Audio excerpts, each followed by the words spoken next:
Hello, family, human family, whoever that may be watching this.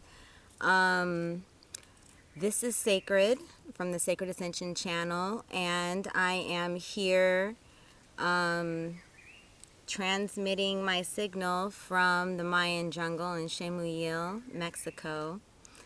I recently just started this channel, and I'm very dedicated to contributing my voice to the current situation.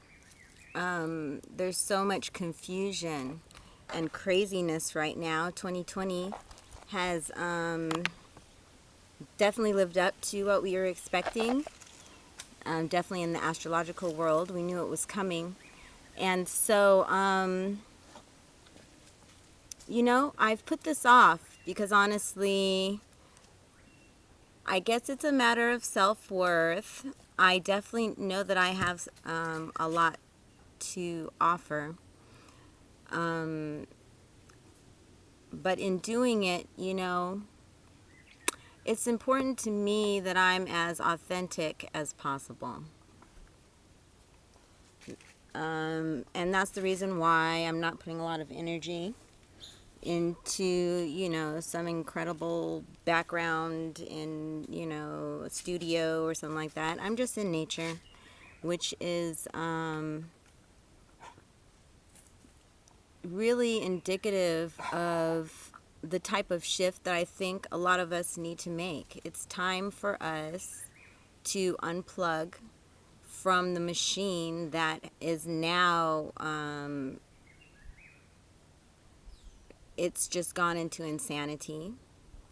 As they say, there is a war on sense making.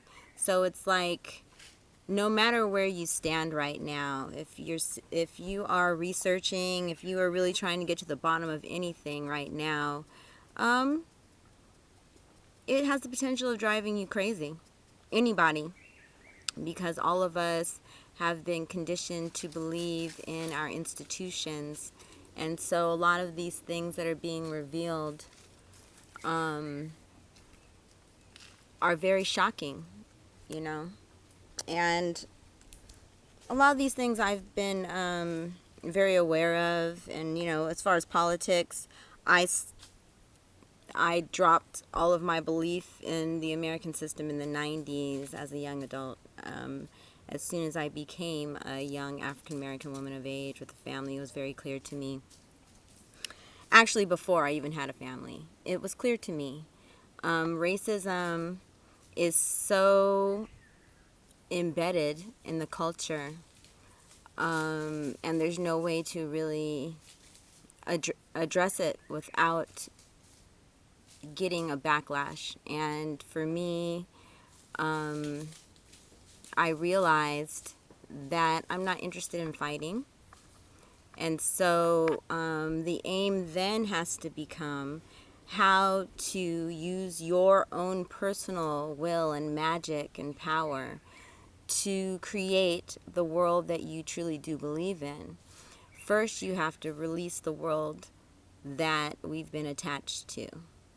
And so there are a lot of people right now who are fighting over one side or the other and trying to get control of the machine. And what I would say to all of us that are not part of the 1%, that are not running the government in the world, we really need to recognize that the only way that we are going to be able to manifest anything outside of this nightmare that is being created right now, this sci-fi nightmare that we're being forced into, is for us to completely unplug and stop giving our power to the system. Stop acting like these people are more powerful than we are, because in reality they're not. The reason why everything's falling apart is because their power is waning. It seems like it's showing how strong they are, but in reality it's showing us this is their last stand. And the question that all of us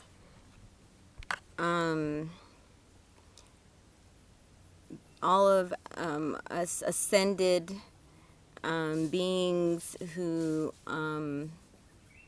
care about our quality of life and our connection to other human beings and the health of the human race, it's important for us to first disconnect and then also to go within and to really see how much are we holding up all of these fake beliefs and attachments, and how much we're fighting each other over things that are meant to separate us and destroy us as a human race. Again, I'm African American, and again, racism is inside the system, but it's the system that we need to focus on. The people are inside of the system. And so I have great compassion for all human beings that are inside of our system, and we're all trying to make a way. And so what I would offer to everyone is to change your perspective, is to stop being focused in the mind and move your center to your heart and start feeling things. You know, we've been living in cognitive dissonance, you know. Even though we've known that slavery existed, we knew about a lot of the terrible things. Some people don't know because they haven't researched, but as a black person who knows my history, I know a lot of the details about how gruesome slavery was. And to Native Americans and even poor whites. I mean, it's not about one race, but at the same time, it's important to acknowledge the realities, and that definitely black people are the most targeted on the planet. The darker you are anywhere in the world, the less opportunities you have. And that's definitely a script that we've gotten. And it's definitely not because black people are not talented and intelligent as all get out. So let's reject all general statements about people, about black people, white people, any type of person. We know for sure that people should be judged on their character and not on any physical characteristic. And so that's just from the beginning. And so even though I also have prejudiced views of white people based off of my own victimization and oppression, just as a black woman in general, you know, I too have held beliefs that there's only so close I can get to white people, that, you know, it seems like there's some kind of secret club that you're always trying to get into. But I stopped doing that again in the 90s. My strategy back then was just to only do things related to black people and to champion African people and those kinds of things. But now is the time for all people, regardless of what small group you're a part of. It's time for us to fight for freedoms for everyone, and for certain things like, you know, healthcare and clean water and all of those things, healthy food. Why do GMOs even exist? Right?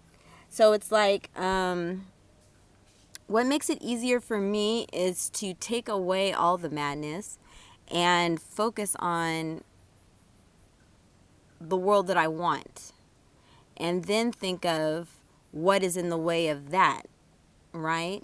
And so that makes it a lot easier for me. You have to conceptualize, you know, we have to focus on the law of attraction, the things that we want and not the things that we don't want. And that way, if we have the end in mind, then we can actually get there. But if you want a peaceful world, the way to get there is definitely not war and fighting, right? And I pray for a peaceful world.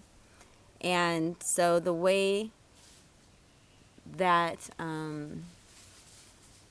I stay in sync with that is that I focus on being peaceful.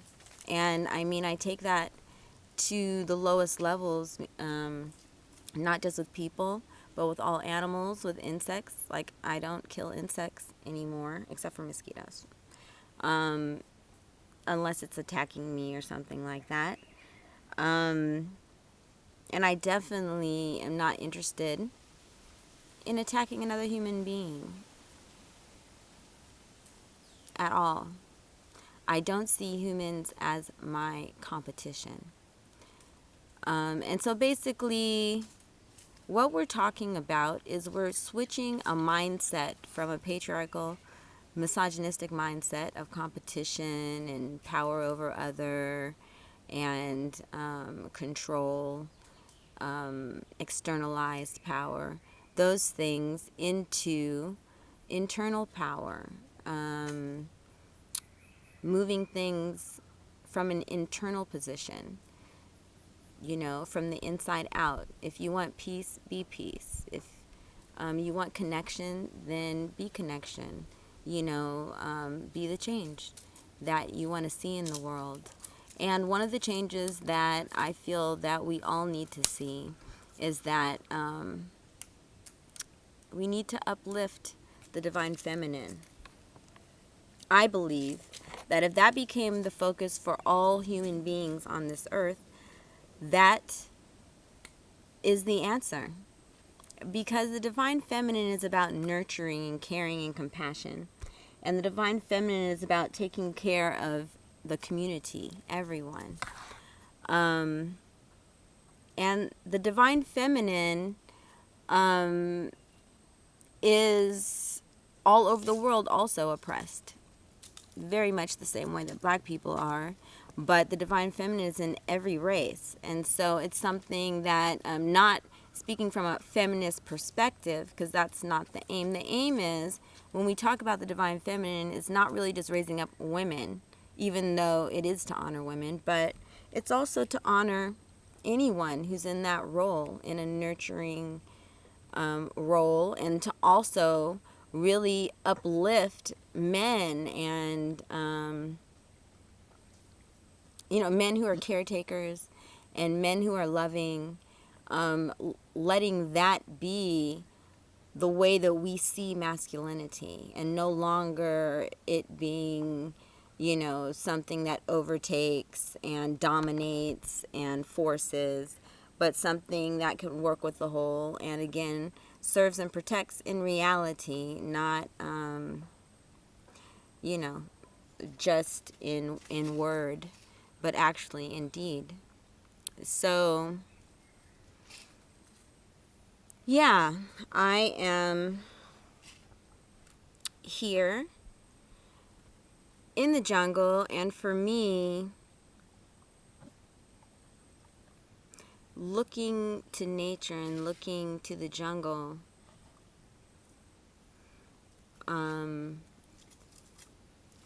as my grounding, as my balance, is one of the ways that I tap into the divine feminine for healing. Getting away from the robots and the computerization and the genetically modified things and the chemtrails and the poisons that are everywhere, and then also the social craziness. I feel grounded here, and I just want to encourage all people to use their voice and to navigate 2020. Use your critical thinking. Be proactive.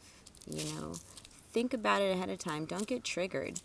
There's no way somebody could trigger me with the N-word. I mean, that's dumb at this point. How old is the N-word? I mean, really? I'm not giving my power to anybody for saying a word to me. It might be disgusting and crazy that they did it, but I wouldn't lose control of anything. I don't even know if it would be worth a response right now. I remember someone called me an N-word when I was in elementary school, and I laughed at that time. Because I was like, really? I don't identify with any of that. So, that whole thing, I just laughed at her and just kept it moving. So I really want to encourage everyone that if there's anything in the coming weeks,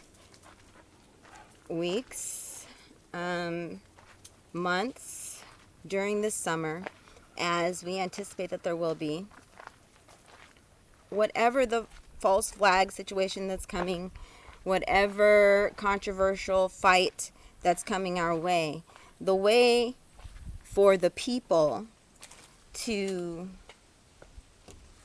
finally seize power and release all this victimization is for us to ignore. If you've heard of narcissists, right, there is a strategy to deal with narcissists that they called gray rock, right?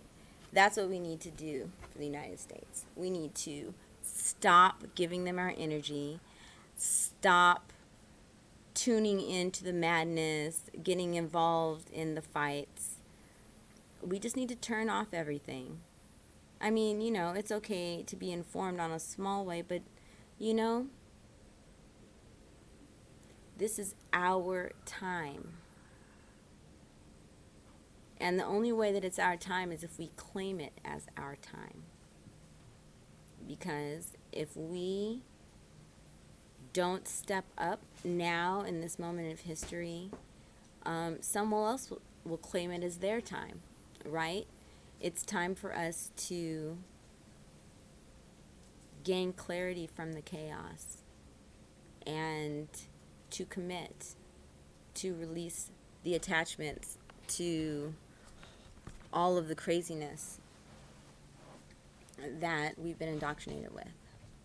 So anyway, this was just me tuning in, wanting to share my 2 cents about that. And I will be sharing a number of different specific modalities because I too have had to actually put myself through a number of processes just to stay balanced. I'm balanced, but let me tell you, balancing all of this information and being challenged with all of the changes, it's something that we all have to really work hard to do. So,